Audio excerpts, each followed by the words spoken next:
I gotta find Michael Scott. And then I gotta get him to the Dundies. Yep, we got a lot to talk about today. Hey, I'm Chris and I'm reviewing every episode of The Office ever.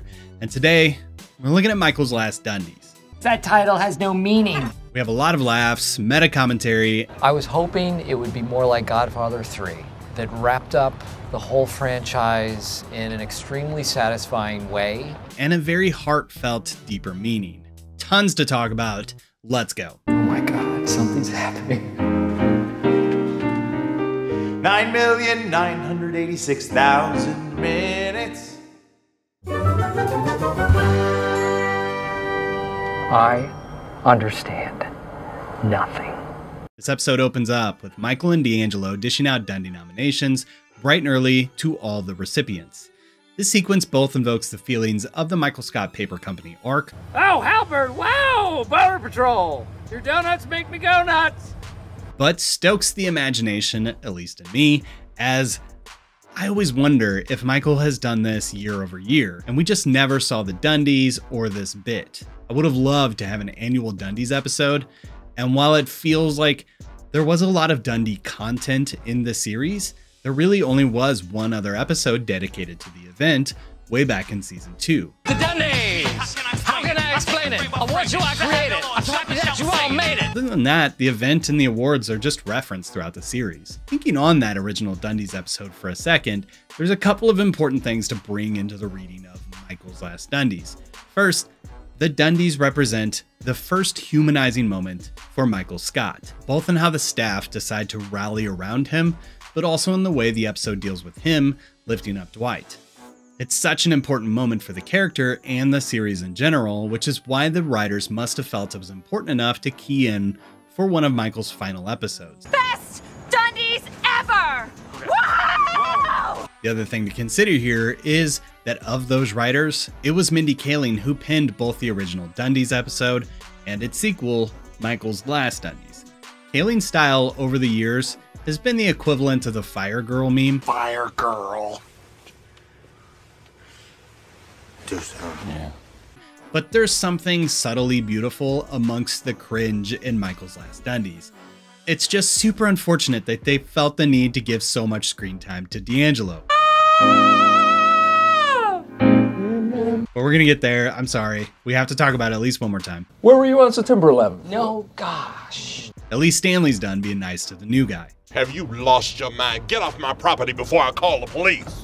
The idea of performing in front of a crowd is very difficult for D'Angelo to commit to, as he seems to be having severe anxiety to be up in front of crowds. Which reminds me of that old Seinfeld joke in which he says that, according to studies, the #1 fear in America is public speaking. Number 2 is death. Death is number 2. Meaning that at a funeral, there are more people who would rather be in the casket than giving the eulogy. I'm sorry, he's ruined, he's butchering it. Could you just let me?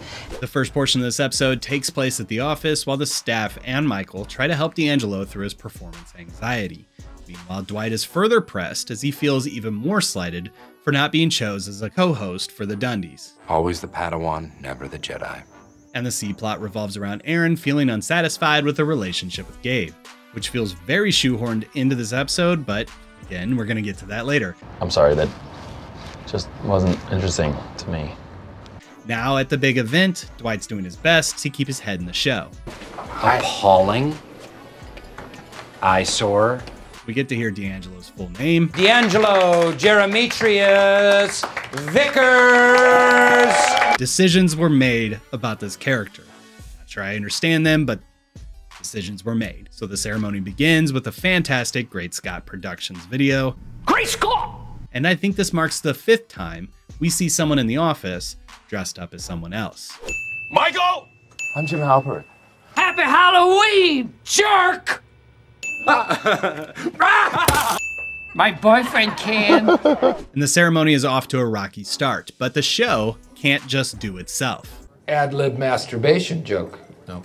So after slapping each other in the bathroom, Ad-lib masturbation joke. No. with the show underway, we get the standard fare for this type of stuff. Best Dad Dundee! Best Mom Dundee. Hottest in the Office Diabetes Award. Promising Assistant Manager Dundee. Cutest Redhead in the Office Award. The Michael Scott Award for Best Dundies Host. The Redefining Beauty Award. Women in paper. Kind of a bitch. The Extreme Repulsiveness Award. Oh, that's so mean. No, it's fine. But after D'Angelo screws up the event, the office staff head back to the branch to wrap up the event in the conference room. At this point, Michael Scott and Steve Carell alike are taken by surprise with the office's rendition of Seasons of Love with altered lyrics. Oh my God, something's happening. While fans at the time speculated that these were genuine tears and a sincere look of shock on Steve Carell's face, that he was actually surprised by this, well, this has now been confirmed in interviews for quite a while, and discussed at length in several books that have come out in the last several years on The Office. The Office ladies, in their BFF book, discuss how Carell received a script which had a different conclusion to the episode. And while he had a look on his face that he knew something was up, the moment was genuinely unscripted for him. The rest of the actors had met secretly in the last few days to rehearse, and the final outcome ranks as one of the most touching moments in the series. Also last year, I think I made this comment. Right, so Michael at this point has been here for about 17 years. After 15 years? I'm not really sure they care. Don't even get me started on this math. 9,986,000 minutes. We actually sat down and did the math. Working out the math myself, Michael would have been here during these days. I started this company in 1949. That was just a throwaway joke, guys. If you took the 40-hour work week, which is when all of these activities would have taken place, and it would have been like 80 years Michael was working at Dunder Mifflin. I get it's just supposed to be over 19 years, but the writers were playing loose with how long Michael's been at Dunder Mifflin in the first place. Michael's Last Dundies was originally slated as Goodbye Michael Part 1, and that was before the decision was ultimately made to write the actual Goodbye Michael as a 2-part hour-long episode. As such, it's safe to read this as the real beginning of the end for the character. Let's talk about that more in the deeper meaning.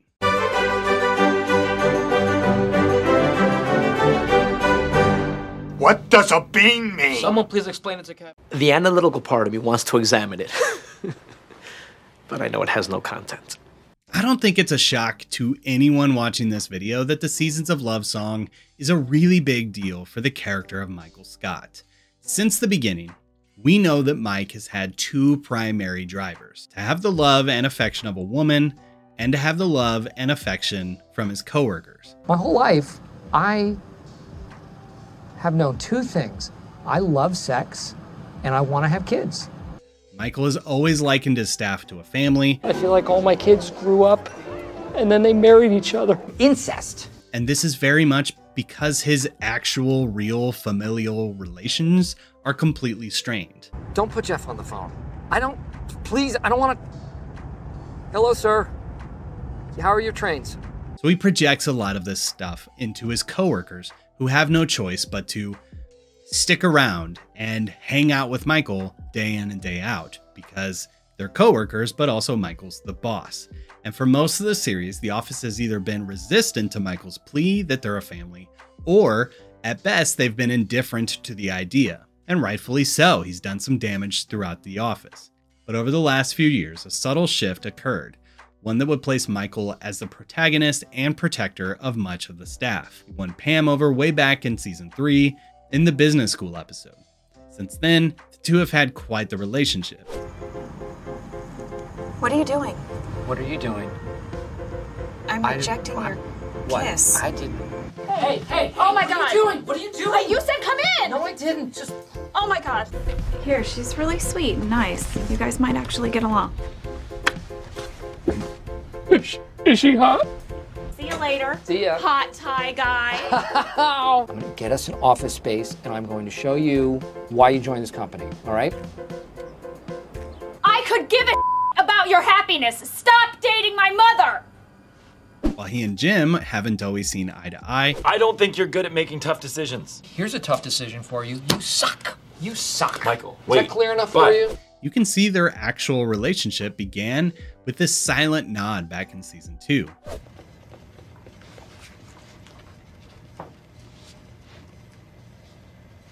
Since then, Jim is slowly warmed over, having witnessed Michael's many faults, but also his many strengths. The same can be said for Ryan, someone who Michael originally came off a bit strong. Well, I would definitely have sex with Ryan.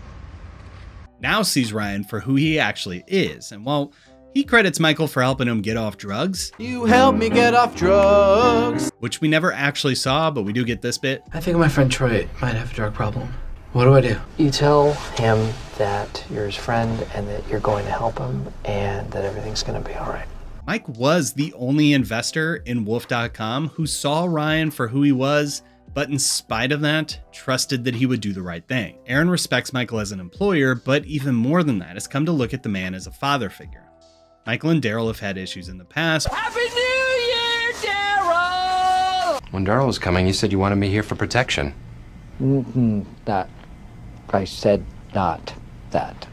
You live a sweet, little, nerfy life.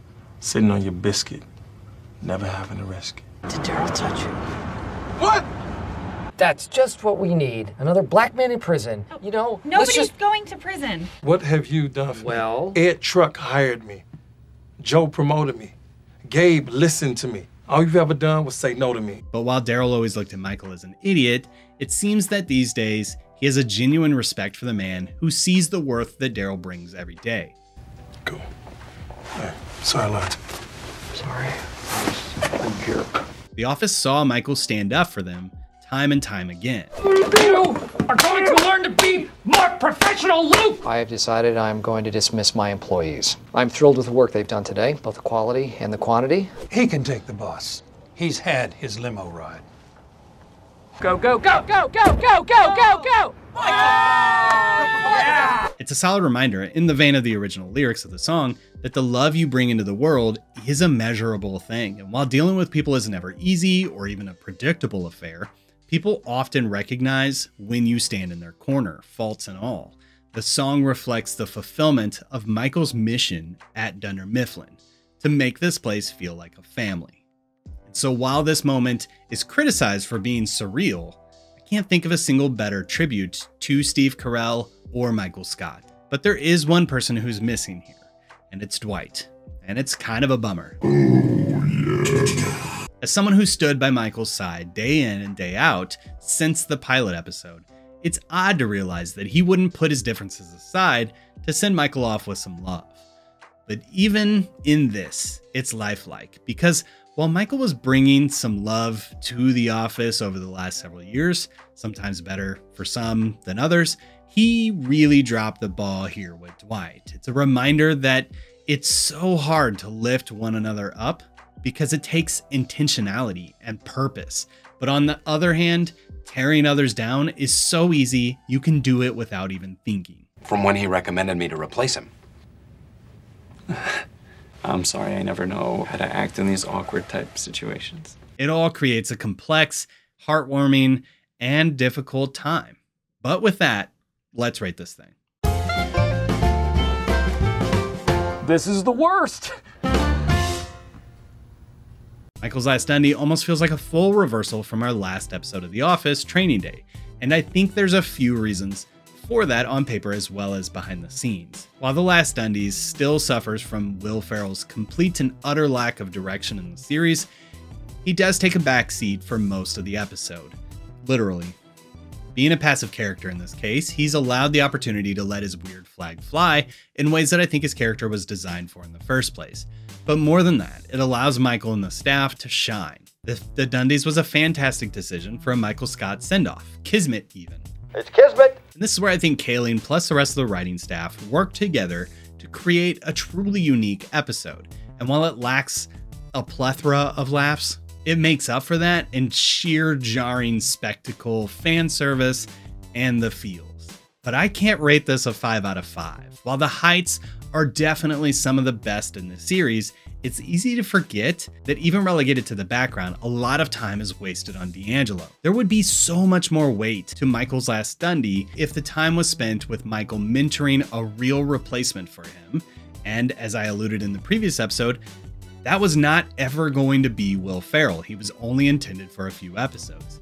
I think the question of who should have replaced Michael Scott is almost too much for one person to answer. Branching off how I think they should have handled this transition that I talked about last week, well, the more I think about it, I think they shouldn't have brought anyone new at all, since the plan was to never actually bring in anyone new at all. Instead, the office should have been left in a state of disarray after Michael left, leading to a couple episode arc involving the search committee comprised of Joe, Toby, and Gabe. Those episodes would then provide focuses on Dwight, Jim, and Daryl, and Andy, I guess, as potential managers, leading to a season cliffhanger. Then the studio and the showrunners could analyze fan sentiments in order to gauge the dynamics and determine how to proceed moving forward. And this is definitely a risky play. Listening to fans can lead to disastrous results, because admittedly, we're not the experts. But with 2020 vision, it's pretty clear that adding a short-lived group of episodes chocked full of stunt casting cameos in order to boost your ratings for 4 episodes, just to pat the heads of your fans to say everything's gonna be a-okay, was equally a risky play. Jim Carrey just walked in. Dwight, get his autograph from Michael. Jim Carrey did not just walk in, okay? I'm 100% confident that without Will Ferrell, without James Spader, and without the cameos of the search committee, the Office writers could have done justice in promoting from within rather than Mr. Outside Hire. Or Mrs. Outside Hire. Yeah. And to justify this rant, bringing it back to Michael's Last Dundies, I'm arguing that Will Ferrell's presence does more harm here than good. Time is wasted by making the rest of the Office staff one-dimensional, reacting to Michael and Will Ferrell, rather than truly fleshing out the future of The Office. And also, just so people know, I do actually like Will Ferrell in some other movies. I agree with a lot of Will Ferrell criticisms as well. So in my opinion, this has less to do with what Ferrell brought to the role and more of just a reflection of this role at all. But I'm also human, and the vibe of this episode is extremely well executed. It handles the simultaneous tribute to Michael Scott and Steve Carell with tremendous respect. So all up, I give Michael's Last Dundee a 4 out of 5. How do you judge someone? What is his criteria even? It's so subjective. But that's all I have to say about this one. What's your thoughts? Love to hear your thoughts in the comments. Join us next time while we cover Goodbye, Michael. Catch you on the flippity flip. That's gonna happen. Thanks for watching, and we'll see you next time.